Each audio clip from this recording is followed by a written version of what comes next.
tardes, queridos estudiantes, adultos. En esta ocasión yo les voy a entregar los resultados del tercer diagnóstico de habilidades de primer ciclo. ¿Se acuerdan que yo se los envié? Ahora vamos a leerlo y vamos a ver qué tipo de razonamiento, qué tipo de ejercicio tendríamos que haber desarrollado para poder ejecutar de manera correcta nuestro examen. Vamos a leer primero el texto. Lee y responde de la pregunta 1 a la 8. El surgimiento del periodismo moderno en Chile a comienzos del siglo XX vio el nacimiento de una serie de revistas especializadas dirigidas a distintos segmentos de la sociedad.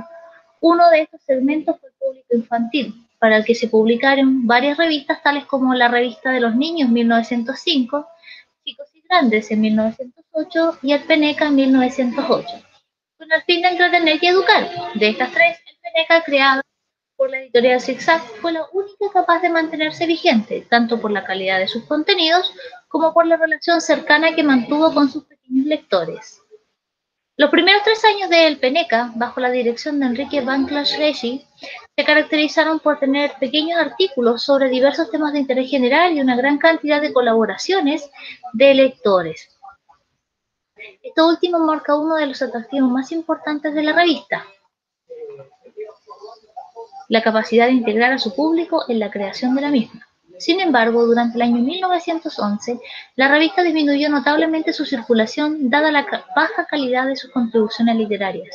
Este problema llevó a la primera renovación de la revista bajo la pluma de Emilio Baise, quien estableció un criterio de calidad para los contenidos de la publicación de cuentos e historietas extranjeras y la sección de pasatiempos que causó furor en los lectores de la época. Después de 10 años y pasando Chile por una serie de cambios políticos y una crisis económica, la revista acusó los efectos de estas coyunturas. La baja calidad del papel, un formato en blanco y negro, y la poca innovación de contenidos produjeron un descenso en el tiraje hacia el año 1921. En este contexto, se hizo cargo de la revista una destacada intelectual liberal de la época, Elvira Santa Cruz, Roxane, que le dio un nuevo rostro e introdujo un cambio radical en los contenidos, respondiendo a las demandas de sus lectores. Para Roxane, El Peneca era una revista para todos los niños de Chile, tanto para los ricos como para los pobres, por lo que debe ser barata a fin de que no puede y no quede el cerebro infantil sin esa luz. Este periodo se caracterizó por bellas e innovadoras portadas, entre las cuales se destacaron las del ilustrador Core, las historietas cómicas seminales como Quintín el Aventurero y cuentos que semana a semana enganchaban al lector. En todo Chile se observó el impacto de la revista, se crearon clubes literarios y deportivos, además de concursos y eventos de gran concurrencia. En 1940, El Peneca logró tener un tiraje de 180.000 ejemplares y años después llegó a circular en otros países latinoamericanos como Perú y Venezuela. La edad de oro de El Peneca llegó a su fin con la importación de historietas norteamericanas a mediados de la década del 50. Aún así, marcó a varias generaciones cuya infancia giró en torno a la llegada del día sábado para comprar aquella revista que las hizo ser historias y las hizo ser protagonistas en un mundo de adultos, sin negar su identidad de niños. Una revista para los niños de Chile, El Peneca, 1908-1960. Si se fijan, ahí tenemos la historia de cómo un libro, una obra trascendió y cómo ésta se mantuvo vigente en el tiempo. ¿Ya? Desde esta mirada se plantearon varias preguntas, las cuales vamos a ir mirando y viendo todas las respuestas. Dice así: ¿cuál es el sentido del término coyunturas en el contexto del cuarto párrafo del texto leído? En primera instancia se plantea el concepto de circunstancias, ya que los cambios políticos y la crisis económica del momento afectaron la venta de la revista. En segunda instancia, emergencias, que sea como el sinónimo más cercano al sentido, ya que los cambios políticos y la crisis económica del momento hicieron que la revista estuviera en peligro de desaparecer. La tercera postura es de dificultades, ya que los cambios políticos y la crisis económica del momento impidieron que la revista vendiera más ejemplares. Confluencias en el caso de la DEIA, que los cambios políticos y la crisis económica del momento se reunieron para que disminuyera la venta de la revista, o las incidencias que está en la postura E, que dice ya que los cambios políticos y la crisis económica del momento ocasionaron que bajara la cantidad de revistas impresas. Si nosotros nos vamos al cuarto párrafo, en efecto, dice así: después de 10 años y pasando Chile por una serie de cambios políticos y una crisis económica, la revista acusó los efectos de estas coyunturas, o sea, de estas circunstancias. O sea, por primera vez, después de tanto tiempo, se percataron que habían sido afectados los recursos, las ventas de este producto gracias a las circunstancias que habían traído los cambios políticos y la crisis económica. No podían haber sido emergencias porque las emergencias aparecen de repente, pero estas fueron latentes en el tiempo. No podían haber sido dificultades porque las dificultades son problemas que nos permiten crecer y solventar y resolver una problemática, pero estas se mantuvieron al tiempo. Confluencias, no había lo uno ni lo otro, no había una contraposición, sino que hubo un cambio brutal que generó que se cambiaron los patrones o los cánones ya establecidos dentro de la producción de esta obra. Y las incidencias, obviamente, porque no es que se bajara la cantidad de ventas de las revistas, sino que lo que se ocasionó fue que todo el revuelo de lo que estaba ocurriendo dentro del país afectó de manera muy fuerte la producción y la venta de recursos que tuvieran un alto poder de cercanía intelectual para quienes las leían. En la segunda pregunta dice, en el sexto párrafo, ¿con qué finalidad se menciona las revistas norteamericanas? Para A. Demostrar que el público chileno tenía preferencia por las revistas extranjeras, para dar cuenta de que el periodismo moderno recibía influencias extranjeras. C. Para informar la causa por la cual la revista El Peneca decayó en su venta. O D. Para ejemplificar la importancia de las revistas en la educación de los niños. O para informar acerca del daño producido por las revistas extranjeras a las chilenas. Vámonos al sexto párrafo. El sexto párrafo dice que la edad de oro del Peneca, o sea, cuando estuvo en su máximo boom, en su máximo auge, llegó a su fin cuando empezaron a llegar historietas norteamericanas, a mediados de la década del año 50. Y acá nos habla cuál es el sentido, con qué finalidad se nombra. Obvio, para informar la causa de por qué decayeron las ventas. O sea, llegaron estas que fueron más atractivas para el público en general, entonces obviamente dejamos de consumir un producto nacional. En la tercera dice, ¿qué características hicieron que el Peneca se destacara por sobre otras revistas?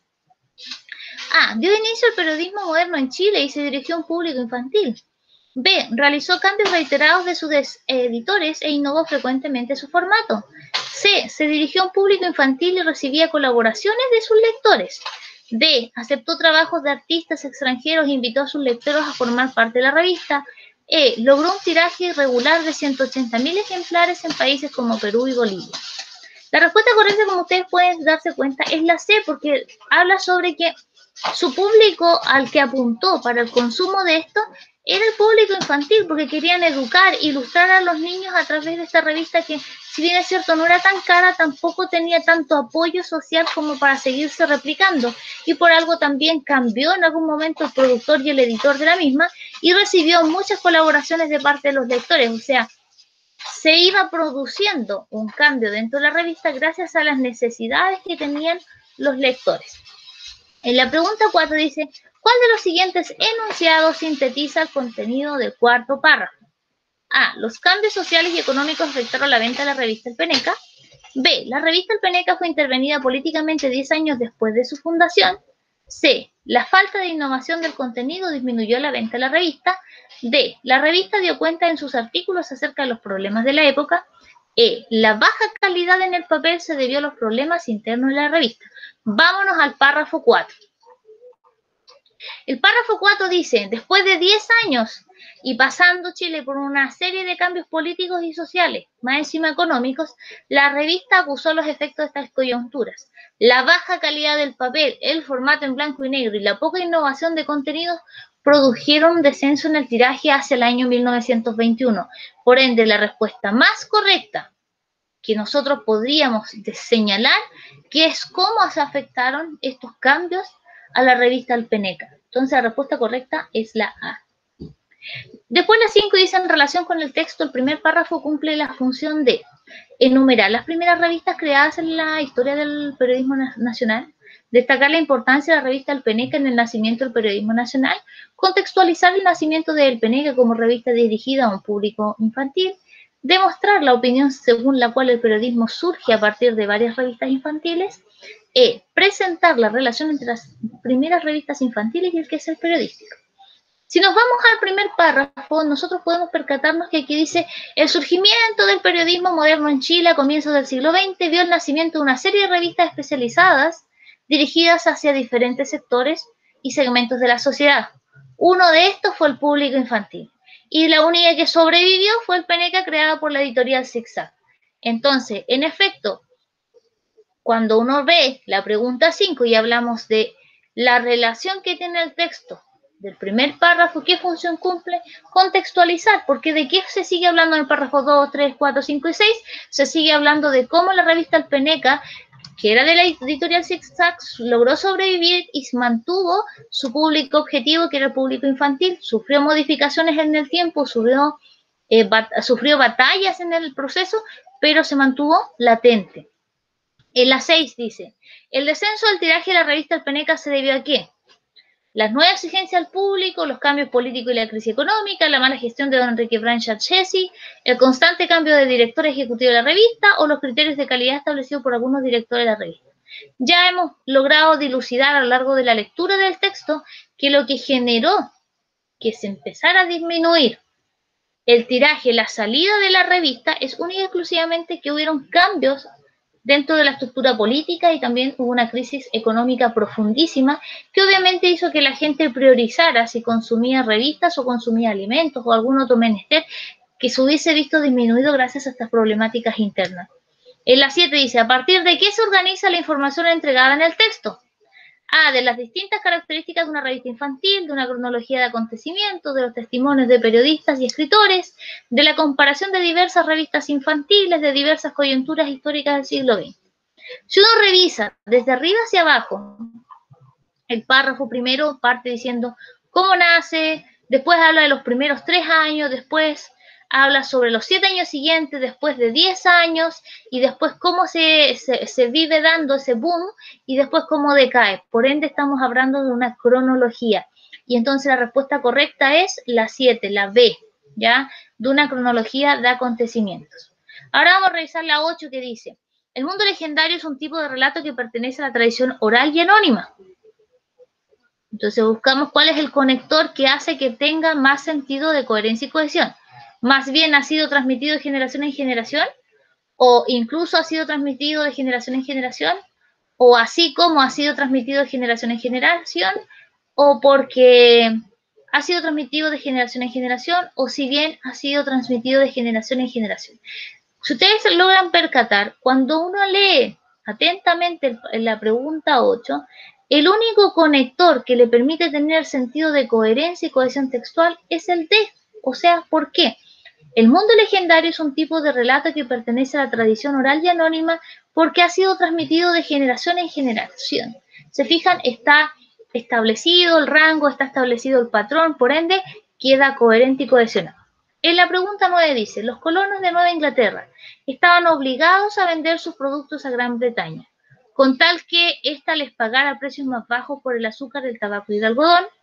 En vista de que ésta les pagara precios más bajos por el azúcar, el tabaco y el algodón, a pesar de que ésta les pagara precios más bajos por el azúcar, el tabaco y el algodón, o a menos de que ésta les pagara precios más bajos por el azúcar, el tabaco y el algodón, o mientras ésta les pagara precios más bajos que el azúcar, el tabaco y el algodón.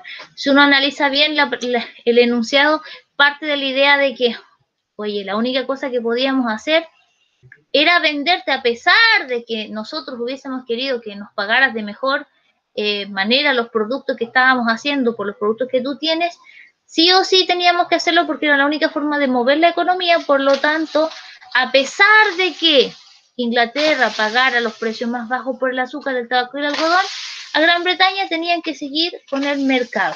Entonces la respuesta correcta es la C. Ahora bien, vamos a hacer ejercicios que tienen que ver con restituir la secuencia de las ideas para lograr una ordenación coherente de los textos. Por ejemplo, hoy tenemos un texto que habla sobre los pimientos y el orden lógico que debería tener cuando ustedes los han hecho en su casa y los han ido estudiando es simplemente mantener un orden lineal de coherencia y cohesión que permita que sea su fácil comprensión y al mismo tiempo su forma más didáctica de expresar una idea. Yo solamente les voy a leer cómo debería haber quedado el texto. Pertenece a la familia de las solanáceas, al igual que la papa y el tomate. La pimentera, Capsicum annum, es una planta procedente de América, cuyo cultivo se extiende por todo el mundo. Entre los más conocidos se encuentran el pimiento morrón, la guindilla y el chile. El pimentón y los pimientos picantes poseen propiedades analgésicas, por lo que son especialmente recomendados para tratar el reumatismo y las neuralgias. Los pimientos son ricos en vitamina C, vitamina A y licopeno, sobre todo el pimiento rojo. ¿Se fijan? Tiene coherencia y cohesión. En la 11, hablamos sobre el texto de la Apología de Sócrates, y su orden lógico sería el siguiente. La Apología de Sócrates es un texto de Platón en que el maestro Sócrates realiza una defensa de sí mismo por motivo de las denuncias de sus enemigos. Sus enemigos, Meletos, Ánitos y Licón, lo denuncian ante un tribunal de jueces. Contenido de la denuncia de Meletos: Sócrates corrompería a los jóvenes y no creería en los dioses de la polis. La declaración de culpabilidad y condena de Sócrates por los jueces sin pruebas válidas. La respuesta de Sócrates a los magistrados basada en la injusticia de la sanción. O sea, existe una cronología de los hechos de cómo se termina dañando la imagen de Sócrates frente a estos jueces, siendo que lo que él hacía no tenía nada que ver con corromper a los jóvenes. Un poco de historia de la literatura. El complejo de Edipo. Bueno, el complejo de Edipo se conoce mucho y está basado en el libro de la obra dramática que es Edipo Rey. Parto con la estructura general que debería tener el texto. El psicoanálisis lo define como un conjunto de sentimientos derivados de la vinculación erótica del niño con el progenitor del sexo opuesto. Es considerada como una etapa fundamental en el desarrollo psicosexual del niño. El niño que queda fijado en esta etapa puede experimentar problemas en su vida adulta debido a la falta de gratificación o a la sobregratificación de sus necesidades. El complejo de Edipo es uno de los constituyentes de lo que se conoce como neurosis.